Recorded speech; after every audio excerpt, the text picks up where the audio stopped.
سورۃ الحجر کی آیت نمبر 6۔ الحمدللہ وکفی والسلام علی عبادہ الذین اصطفی، خصوصاً علی سید الرسل وخاتم الانبیاء وعلی آلہ واصحابہ الاتقیاء۔ اما بعد فاعوذ باللہ من الشیطان الرجیم، بسم اللہ الرحمن الرحیم۔ وقالوا يا أيها الذي نزل عليه الذكر إنك لمجنون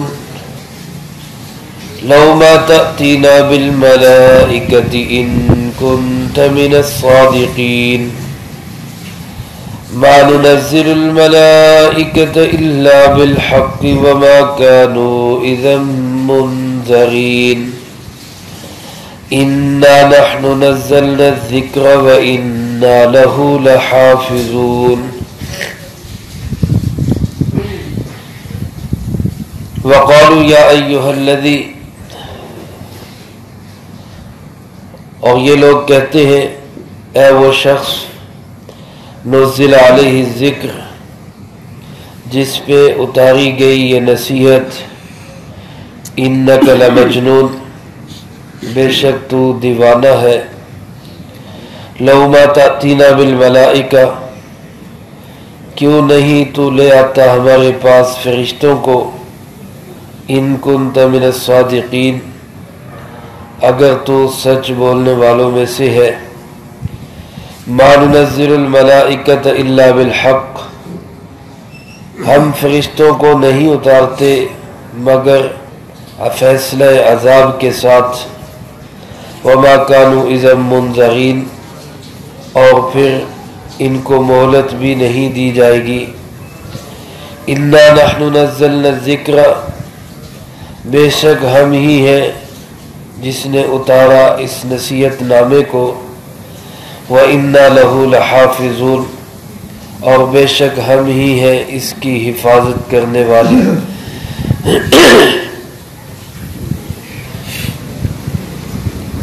اس سے پہلی آیات مبارکہ میں اللہ رب العزت نے قرآن کریم کی حقانیت کو بیان فرمایا، کافروں کی غفلت کی نشاندہی کرتے ہوئے ارشاد فرمایا ایک وقت آئے گا جب یہ بھی تمنا کریں گے کہ کاش ہم مسلمان ہوتے، اور پھر اللہ پاک نے ان کی مرض کی تشخیص بھی کی، ان کے اندر یہ غفلت، اللہ سے دوری، دین سے دوری کس وجہ سے ہے؟ اس کی بنیادی وجہ مال کی محبت اور لمبی امیدیں ہیں۔ میرے عزیز دوستو، اس سلسلے میں یہ وضاحت بھی ضروری ہے اور قرآن پاک کے الفاظ بھی اسی طرف اشارہ کر رہے ہیں، وَيُلْهِهِمُ الْأَمَلِ ان کو لمبی امیدوں نے غفلت میں ڈال دیا۔ لمبی امیدیں یا منصوبہ سازی یا لانگ ٹرم ایسے منصوبے سوچنا یہ شریعت میں ممنوع اس وقت ہے جب انسان اللہ سے بالکل غافل ہو جائے، اس انداز سے کہ نہ اس کو موت یاد رہے نہ حلال و حرام کی تمیز رہے۔ اگر ایک آدمی اس انداز سے دنیا کمانے میں، دنیا حاصل کرنے میں، منصوبے بنانے میں لگ جاتا ہے کہ نہ اللہ یاد ہے، نہ موت یاد ہے، نہ کسی کا حق یاد ہے، نہ حلال حرام کی تمیز ہے، تو اس کا صاف اور واضح مطلب یہی ہے کہ اس کو اس مال نے، لمبی امیدوں نے، منصوبہ سازیوں نے اللہ سے، آخرت سے غافل کر دیا اور یہ تباہی کے راستے پہ جا رہا ہے۔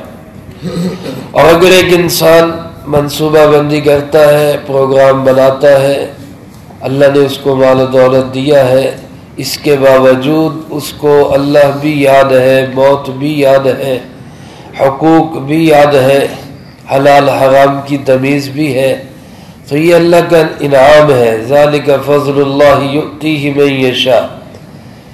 حضرات صحابہ کرام رضی اللہ تعالیٰ عنہم مجمعین میں ایسی مثالیں موجود ہیں، حضرت عثمان رضی اللہ تعالیٰ عنہ، حضرت عبد الرحمن ابن عوف رضی اللہ تعالیٰ عنہ، جو بڑے بڑے اور امیر صحابہ تھے، عبداللہ ابن زبیر رضی اللہ تعالیٰ عنہ، لیکن یہ تمام تر کے باوجود ان کی اپنی گھر کی سادگی اور اسی انداز سے ان کی اپنی زندگی اور پھر ان کی اللہ کی یاد، ہر وقت آخرت کا فکر، یہ وہ چیزیں ہیں کہ جس نے یہ واضح کر دیا کہ یہ طویل منصوبوں کے باوجود بھی آخرت سے غافل نہیں۔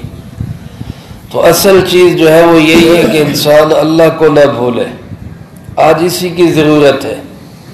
یہ مخصوص لوگوں کے معاملات ہیں، عمومی طور پہ آپ دیکھ رہے ہیں معاشرے کے اندر جو دوڑ لگی ہوئی ہے، اس میں مال نے، محبت نے، منصوبوں نے اللہ سے انسان کو غافل کر دیا۔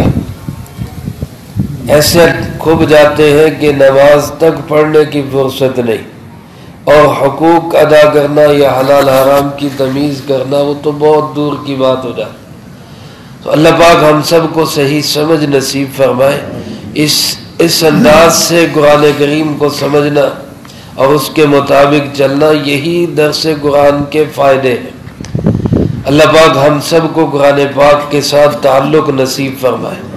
اہل مکہ نے ایک طرف تو وہ غفلت میں پڑے ہوئے، اللہ سے دور، آخرت کا کوئی فکر نہیں، حلال حرام کی کوئی تمیز نہیں، اور دوسری طرف اگر جناب محمد کریم صلی اللہ علیہ وسلم نے آ کر نشاندہی کی ہے، آپ نے آ کر سمجھایا ہے، اللہ کی کتاب اور نصیحت نامہ قرآن کریم کی شکل میں پیش کیا ہے، تو آپ علیہ السلام کو کیا کہا گیا؟ انک لمجنون، تو تو پاگل ہے، دیوانہ ہے۔ یا ایھا الذی نزل علیہ الذکر، الذکر قرآن کریم کا ایک نام ہے۔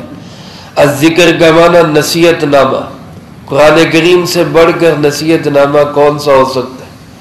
تو آپ علیہ السلام جب یہ نصیحت سناتے قرآن کریم کی شکل میں تو کیا کہتے کہ تو پاگل ہے، دیوانہ ہے، نعوذ باللہ من ذالک، یعنی تو یہ بات کرتا ہے کہ اللہ کے سوا کوئی نہیں، صرف اللہ ہے، ایک اللہ سارے کام کیسے کر سکتا ہے؟ یہ تو دیوانوں والی بات ہے۔ تو کہتا ہے دنیا کو چھوڑو، آخرت کی فکر کرو، یہ تو دیوانوں والی بات ہے۔ تیرا کہنا یہ ہے کہ مال و دولت میں کامیابی نہیں، اعمال میں اللہ کو راضی کرنے میں کامیابی ہے، تو دیوانوں والی بات ہے۔ اور تیرا کہنا یہ ہے کہ اس سے زندگی نہیں بنتی، میرے احکامات پہ، اللہ کے احکامات پہ چلو، میرے طریقوں پہ چلو، اس سے زندگی بنے گی، دیوانوں والی بات ہے۔ نعوذ باللہ من ذالک، آپ علیہ السلام کو یہ لفظ کہے گئے، اور ساتھ چیلنج کیا گیا، لو ما تأتینا بالملائکہ، اگر تو واقعی اللہ کا نبی ہے تو فرشتے اتار ہمارے اوپر، لولا نزل علیہ ملک، فرشتہ کیوں نہیں آتا؟ وہ آ کے کیوں نہیں کہتا بھئی اللہ کا نبی ہے، اس کی بات مان لو؟ ہمیں کیوں نہیں فرشتے نظر آتے؟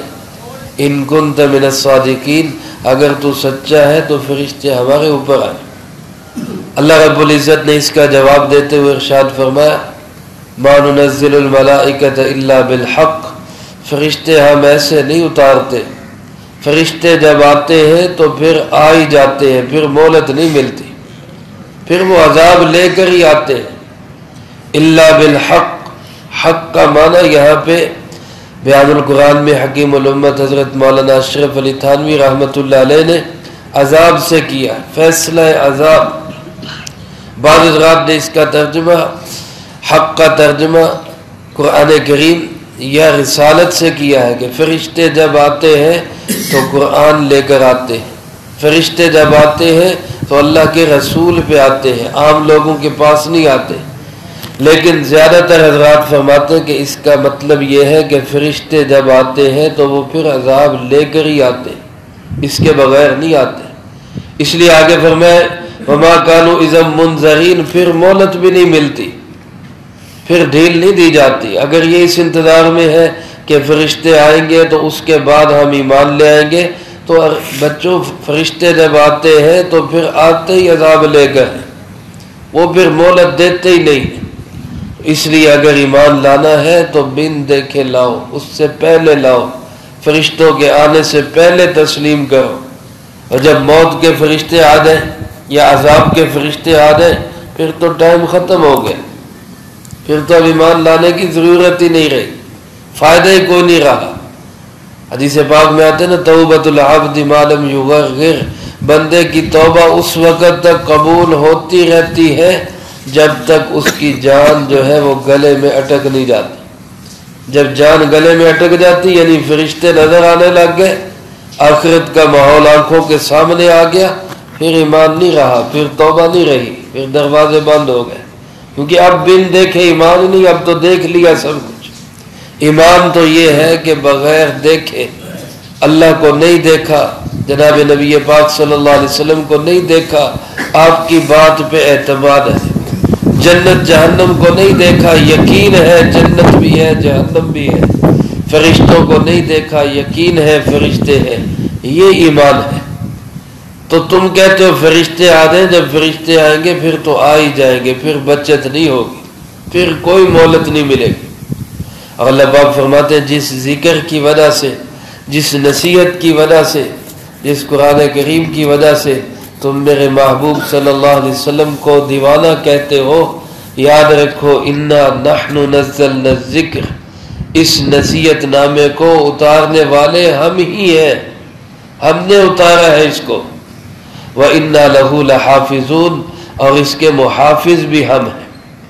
میرے عزیز دوستو، قرآن پاک کا یہ اعجاز ہے۔ علماء نے لکھا ہے، قرآن پاک نے چیلنج بھی کیا ہے کہ قرآن پاک کی جو لینگویج ہے وہ بھی معجز ہے، اس کا بھی کوئی مقابلہ نہیں کر سکتا۔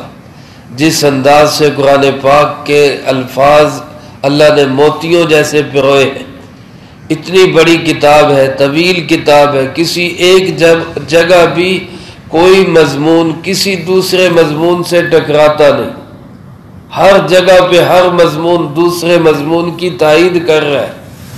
یہ قرآن پاک کا اعجاز ہے۔ قرآن پاک کے معانی اور مطالب اور قرآن پاک کا مفہوم اور قرآن پاک کی ایک ایک ہدایت، یہ قرآن پاک کا اعجاز ہے۔ اسی طرح یہ اعجاز تو ان لوگوں کو سمجھ آتا ہے جو کچھ پڑھے لکھے، جو اہل علم ہے، جو کسی فن کے ساتھ مناسبت رکھتے ہیں۔ ان پڑھ انسان جو بالکل کچھ بھی نہیں پڑھا ہوا، وہ بھی قرآن پاک کا یہ معجزہ سمجھ سکتا ہے کہ آج 14 صدیوں سے زائد عرصہ گزر گیا، قرآن پاک کے ایک حرف زبر زیر پیش میں کوئی تبدیلی نہیں ہوئی۔ یہ ایک کتاب ایسی ہے جس کے کوئی حرف بدل نہیں سکتا، کوئی اس کا حرکت بدل نہیں سکتا، کوئی نقطہ بدل نہیں سکتا۔ تو کیا اس سے پتہ نہیں چلتا کہ یہ کلام واقعی اللہ کا کلام ہے اور اس کا محافظ کون ہے؟ اللہ ہے۔ امام قرطبی رحمۃ اللہ علیہ نے تفسیر قرطبی کے نام سے عظیم تفسیر لکھی ہے۔ انہوں نے یہاں ایک واقعہ لکھا ہے صحیح سند کے ساتھ، سند متصل کے ساتھ، جس واقعے کے راوی یحییٰ ابن اقسم ہے، اور یحییٰ ابن اقسم عظیم انسان ہے، بزرگ انسان ہے اور قاضی تھے۔ ہارون الرشید کا بیٹا مامون الرشید جب خلیفہ بنا تو اس کے قاضی تھے یحییٰ ابن اقسم رحمۃ اللہ علیہ۔ یہ اس واقعے کو نقل کرتے اور فرماتے ہیں کہ مامون الرشید علم دوست بادشاہ تھا۔ سال میں ایک دفعہ اس کے محل میں علمی مجالس ہوا کرتی تھی، جس میں ہر کسی کو اجازت ہوتی وہ آ کر اپنی علمی تحقیقات پیش کیا کرتا۔ پہلے بادشاہ علم دوست بادشاہ تھے، آج تو اللہ معاف کرے جہالت والے اور علم کی بالکل بلکہ ناقدری کرنے والے لوگ۔ تو اس نے بلایا، لوگوں کو دعوت دی، علماء آئے، بڑے بڑے لوگ آئے۔ ان میں ایک بڑا ہی خوبصورت وجیح اور اچھی بود و باش والا انسان وہ بھی آیا، اور اس نے بڑے اچھے مقالہ پیش کیا، بڑی تحقیق کی بات پیش کی۔ تو مامون الرشید نے بعد میں اس سے پوچھا بھی آپ کون ہو، کہاں سے آئے ہو اور کیا آپ کا مذہب ہے؟ تو اس نے بتایا کہ میں مسافر آدمی ہوں اور مذہباً یہودی ہوں، میرا تعلق یہودیوں سے ہے۔ تو مامون نے کہا کہ اگر تم مسلمان ہوتے تو ہم تمہاری بہت زیادہ قدر کرتے، تمہارے پاس اتنا علم ہے اور بیان کرنے کا انداز ہے، ہم تمہاری بہت قدردانی کرتے۔ اس نے کہا کہ میں اپنے باپ دادے کے دین کو چھوڑ نہیں سکتا۔ بہرحال مامون رشید نے کہا ہم پھر بھی آپ کو اسلام کی دعوت دیتے۔ وہ چلا گیا۔ اگلے سال دوبارہ مجلس ہوئی، اگلے سال مجلس میں وہ پھر آیا، فقہ اسلامی پہ بہت عمدہ تحقیقی مقالہ اس نے پیش کیا، اور اس دفعہ جب اس نے مامون رشید سے ملا تو کہنے لگا کہ جناب میں مسلمان ہو چکا ہوں الحمدللہ۔ تو اس نے کہا کہ پچھلے سال تو تم کہہ رہے تھے میں باپ دادے کے دین کو نہیں چھوڑ سکتا، اب کیوں مسلمان ہو گئے؟ اس نے کہا آپ نے جب مجھے دعوت دی اور میں یہاں سے گیا تو میں نے غور کیا کہ مجھے تحقیق کرنی چاہیے، یہ سچا کلام کون سا ہے۔ تورات بھی مجھے یاد تھی، انجیل بھی مجھے یاد تھی، پھر میں نے قرآن کو بھی یاد کیا، اور میں لکھ بھی بہت اچھا سکتا تھا، کاتب بہت بہترین تھا۔ میں نے اپنے خوبصورت انداز سے تورات لکھی اور اس میں نے اپنی طرف سے کمی بیشی کر دی، اور بہت خوبصورت انداز میں لکھ کے میں نے یہودیوں کو پیش کی، یہودیوں نے اس کو ہاتھوں ہاتھ قبول کیا۔ یہ بہت اچھی بات ہے، بڑی اچھی محنت، مجھے انعامات سے نوازا۔ پھر میں نے انجیل لکھی اور انجیل کو بھی خوبصورت انداز سے لکھا، اور اس میں بھی کمی بیشی کر کے میں نے عیسائیوں کو پیش کر دی، انہوں نے بھی قبول کر لی اور انہوں نے مجھے انعام و اکرام سے نوازا۔ پھر میں نے قرآن پاک لکھا اور اس کو بھی بڑے خوبصورت انداز سے لکھا، اور اس میں بھی میں نے اسی طرح اپنی طرف سے کمی بیشی کر دی، کچھ آیات بڑھا دی، کچھ کم کر دی۔ پھر وہ میں نے مسلمانوں کو پیش کیا، مسلمانوں نے کہا کہ بھئی ہم اس کو پہلے دیکھیں گے، چیک کریں گے، اور پھر انہوں نے اس کو چیک کیا، اور اس میں جب ان کو کمی بیشی نظر آئی تو انہوں نے مجھے معذرت کے ساتھ واپس کر دیا کہ ہم اس کو قبول نہیں کر سکتے۔ تو میں سمجھ گیا کہ اللہ کا سچا کلام صرف قرآن پاک ہی ہے، جس کی حفاظت اللہ نے خود اپنے ذمے لی۔ اسی وجہ سے آج دنیا کے اندر لاکھوں نہیں کروڑوں حفاظ موجود ہیں، اور حفاظ بھی ایسے کہ بعض ایسے جو ایک بھی غلطی پورے قرآن کریم میں نہیں آتی، اور اگر کہیں کسی کی غلطی آئے دوسرا فوراً نشاندہی کرنے کے لیے موجود ہے۔ اللہ نے اس قرآن کی حفاظت کا ایسا ذمہ اٹھایا کہ آج تک اس کو کوئی بدل نہیں سکا۔ یحییٰ ابن اقسم وہی قاضی اور جج کہتے ہیں مجھے اللہ نے توفیق دی، میں اسی سال حج پہ گیا، وہاں حج پہ مکہ مکرمہ کے بزرگ سفیان ابن عیینہ رحمۃ اللہ علیہ جو امام بخاری کے استاذ ہیں، امام ابو حنیفہ رحمۃ اللہ علیہ کے شاگرد ہیں، وہ مجھے ملے اور میں نے ان کو یہ سارا واقعہ سنایا، تو وہ فرمانے لگے کہ یہ بالکل سچ ہے، ایسا ہی ہونا چاہیے، کیونکہ قرآن پاک کی حفاظت کی ذمہ داری اللہ نے خود اٹھائی۔ تورات اور انجیل کے متعلق فرمایا بِمَسْتُحْفِظُوا مِن کتاب اللہ، کہ یہود و نصارہ کے علماء کو، مذہبی رہنماؤں کو پابند کیا گیا کہ تم اس کی حفاظت کرو، وہ اس کے محافظ تھے، اللہ محافظ نہیں تھا تورات اور انجیل کا، اس لیے اس میں تبدیلیاں ہو گئی، بدل گئی، آج اس کی اصل زبان ہی ختم ہو گئی، اب کئی قسم کی انجیلیں بن گئی، کئی قسم کی توراتیں بن گئی، لیکن قرآن پاک اللہ نے اس کی حفاظت کی ذمہ داری کسی پہ نہیں ڈالی، خود فرمایا اِنَّا لَهُ لَحَافِظُونَ، اس کی حفاظت بھی ہم خود کریں گے۔ چنانچہ آج تک قرآن پاک کی کوئی حرکت، کوئی حرف، کوئی چوچا، کوئی نقطہ کوئی بدل نہیں سکا، بلکہ علماء فرماتے ہیں صرف الفاظ محفوظ نہیں، قرآن پاک کے معانی اور مطالب بھی اللہ نے محفوظ رکھے، احادیث بھی محفوظ ہے جو قرآن پاک کی تشریح اور تفسیر ہے۔ اسی وجہ سے اگر دنیا میں کسی نے اس کو بدلنے کی کوشش کی، بہت سارے فتنے اٹھے، سر سید احمد خان نے بہت سی تعریفیں کرنے کی کوشش کی، اسی طرح غلام احمد پرویز کا فتنہ اٹھا، غلام احمد قادیانی کا فتنہ اٹھا، بہت سارے روافظ، بہت سارے اہل بدعت فتن قرآن پاک کے مطالب اور مفہوم میں تبدیلی کرنے کی کوشش کرتے ہیں، لیکن جناب محمد کریم صلی اللہ علیہ وسلم نے ارشاد فرمایا میری امت میں قیامت تک ایک جماعت ایسی رہے گی جو قرآن پاک کے آیات، الفاظ اور احادیث کی حفاظت کرتی رہے، اللہ ان کا محافظ ہوگا۔ میرے عزیز دوستو، آج یہ ڈیوٹی، یہ ذمہ داری اللہ پاک نے انہی دینی مدارس اور علماء کے ذریعے سے لی۔ اللہ تو کسی بھی طرح حفاظت کر سکتے ہیں، وہ محتاج نہیں ہے، ان مدارس کا بھی محتاج نہیں، ان علماء کا بھی محتاج نہیں۔ اگر ہم ان کو بوجھ سمجھیں گے کہ جناب یہ تو بوجھ ہے، اس کو ختم کریں، تو یہ ختم کر دیں، ہو جائیں گے ختم، لیکن قرآن پھر بھی ختم نہیں ہوگا، دین پھر بھی ختم نہیں ہوگا، اسلام پھر بھی ختم نہیں ہوگا۔ اور اس سے پہلے انگریز نے ایڑی چوٹی کا زور لگا دیا۔ سر میور ان کا یہاں پر ایک گزرا ہے جس نے کہا تھا کہ دو چیزیں پوری دنیا کے امن کے لیے تباہی کا باعث ہے، ایک محمد کا قرآن، ایک محمد کی تلوار صلی اللہ علیہ وسلم۔ اس حد تک وہ تعصب اور نفرت رکھتے ہیں جن کی نقالی میں آج ہم پاگل ہوئے جا رہے ہیں۔ تو میرے عزیز دوستو، اس بارے میں تو قطعاً کوئی فکر نہیں کہ قرآن کا کیا بنے گا، دین کا کیا بنے گا، اس کا تو محافظ اللہ ہے، یہ رہا ہے، رہے گا اور قیامت تک رہے گا۔